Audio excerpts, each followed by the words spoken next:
जय हिंद दोस्तों, बहुत स्वागत करता हूं आप सभी का अपने YouTube चैनल पर।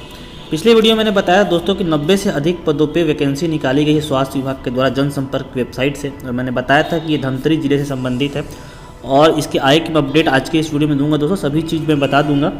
और इसमें एक चीज़ मैंने और बताई थी दोस्तों आप लोगों को कि इसमें जो पोस्ट आई हुई हैं वो चतुर्थ श्रेणी की हैं, और सभी के बारे में हम लोग आज डिटेल से बात कर लेते हैं। देखिए यहाँ पे विज्ञापन है और ये जो पूरा PDF है आपको मेरे टेलीग्राम चैनल पे मिल जाएगा किस प्रकार से है। तो चतुर्थ श्रेणी के लिए यहाँ पे वैकेंसी आई हुई है और यहाँ पे कहा गया है कि स्पीड पोस्ट, देखिए शासकीय रजिस्टर्ड डाक स्पीड पोस्ट से आपको 5/2 से लेकर के 25/2, ठीक है, मतलब 5 फरवरी से लेकर 25 फरवरी के बीच में आपको आवेदन करना है। और ये PDF अच्छा है, यहाँ पे सभी कुछ क्लियर दिखेगा दोस्तों आप लोग को। तो यहाँ पे आप लोग पोस्ट देख सकते हैं। जो वार्ड आया की पोस्ट है उसमें कुल मिलाकर के 32 पद हैं इसमें, ठीक है। चतुर्थ श्रेणी की पोस्ट है और किसी भी मान्यता प्राप्त से 8वीं परीक्षा में उत्तीर्ण होना चाहिए, ठीक है। जो वार्ड बॉय की पोस्ट है उसमें 35 पोस्ट है, इसी में भी वही मांगा गया है कि 8वीं उत्तीर्ण होना चाहिए, ठीक है।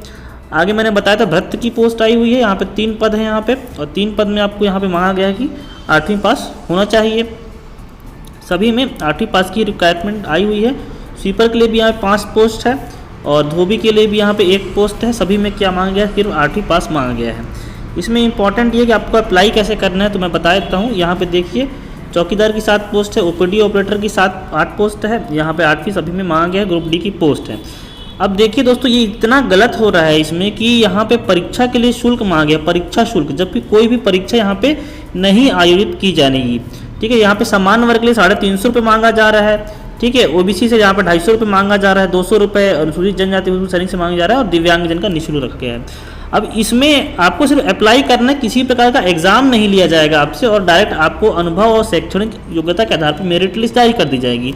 फिर गवर्नमेंट को ये सोचना चाहिए कोविड का समय चल रहा है और इतना अधिक राशि क्यों मांगी जा रही कैंडिडेट जब उसको एग्जाम कंडक्ट ही नहीं करवाना है।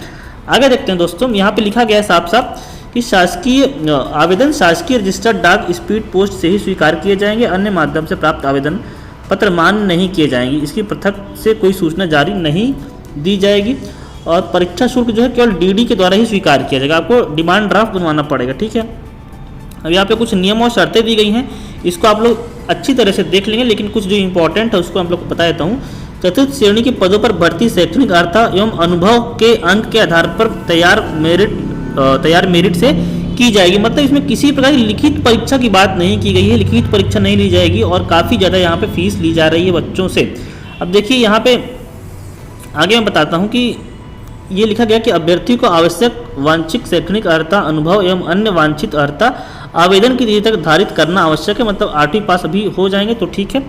आगे यहाँ पे ये भी कहा गया कि धमतरी जिले का मूल निवासी होना चाहिए, मूल निवासी होना आपको अनिवार्य है धमतरी जिले का, ठीक है। और यहाँ पे बहुत सारी चीज़ें यहाँ पे मांगी गई हैं और सब चीज़ें यहाँ पे आप लोग को यहाँ पे दिख जाएंगी।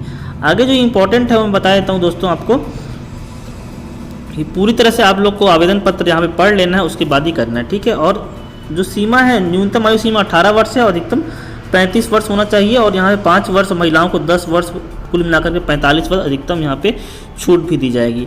अब दोस्तों जो लोग पहले से कार्यरत हैं उनको बोनस अंक किस प्रकार से मिलेंगे वो भी मैं बता देता हूँ आप लोग को, कि जो कार्यरत अभ्यर्थी को अनुभव, ठीक है, प्रमाण पत्र के आधार पर अनुभव का अंक दिया जाएगा, बशर्ते आवेदक ने जिस पद पर आवेदन किया है उसी पद का अनुभव प्रमाण पत्र होना चाहिए। और प्रतिवर्ष अनुभव के लिए 2 अंक प्रदान किए जाएंगे। अनुभव का अधिकतम जो अंक है वो 10 अंक दिए जाएंगे, 5 वर्ष निर्धारित किया गया, ठीक है। और स्वास्थ्य विभाग के अंदर कोविड-19 में कार्य करने वाले आवेदक को 6 माह की कार्य अवधि पूर्ण करने पर 10 अंक बोनस दिया जाएगा। तो जो कोविड में दोस्तों काम कर चुके हैं ना, उनको अगर 6 माह काम किए हैं तो 10 अंक वहाँ पे बोनस उनको दिया जाएगा, ठीक है। तो ये बहुत अच्छी बात है, जो उस समय पे मेहनत किया है उसको यहाँ पे लाभ मिलेगा। यहाँ पे लिखा है बोनस अंक एवं अनुभव को मिलाकर अधिकतम 20 अंक से अधिक नहीं होगा। अनुभव और बोनस अंक मिलाकर आपको 20 अंक ही मिलेगा। और यहाँ पे आपको अगर संख्याएं समान हो जाती हैं, मतलब आपके अंक समान हो जाते हैं, तो जन्म तिथि को आधार मानकर वरीयता प्रदान की जाएगी। यहाँ पे और आगे कहा गया है कि विज्ञापित पदों पर शैक्षणिक अर्हता में प्राप्तांक 80% एवं अनुभव के अंक 20 अंक के आधार पर सूची तैयार कर दी जाएगी आप लोग की। तो इसके बारे में आप लोग जो डिटेल पढ़ लेंगे। फिर वही मानदेय वगैरह यहाँ पे लिखा गया है कि आपको जो परीक्षा अवधि में 70%, 80% और 90% वेतन दिया जाएगा। यहाँ पे गवर्नमेंट क्या पैसों में कटौती कर रही है और फॉर्म की जो फीस है वो लगातार बढ़ा दी जा रही है। तो इस प्रकार से आपको आवेदन करना है। नीचे में इसका जो प्रारूप है दोस्तों, कैसे प्रकार से आवेदन करना है, ये पूरा एक पेज में प्रारूप यहाँ पे दिया गया है। यहाँ पे आपको फोटो वगैरह चिपका देना है अपना अच्छे से यहाँ पे, और ये जो आवेदन है आपको करना है, और उसी आप जिस कैटेगरी के हैं उसी के अनुसार आपको डिमांड ड्राफ्ट बनवाना है। और यहाँ पे एड्रेस दिया गया है, वहाँ पे आप लोग को भेज देना है। पूरा जो है आपको वेबसाइट में भी देखने के लिए मिल जाएगा। यहाँ पे लिखा गया है कि ये जो वेबसाइट है वहाँ पर भी आपको देखने के लिए ये सब चीज़ें मिल जाएंगी। तो दोस्तों होप सो आप लोग समझ गए होंगे, और मैं मिलता हूँ आपसे अगले वीडियो में। तब तक धन्यवाद, जय हिंद।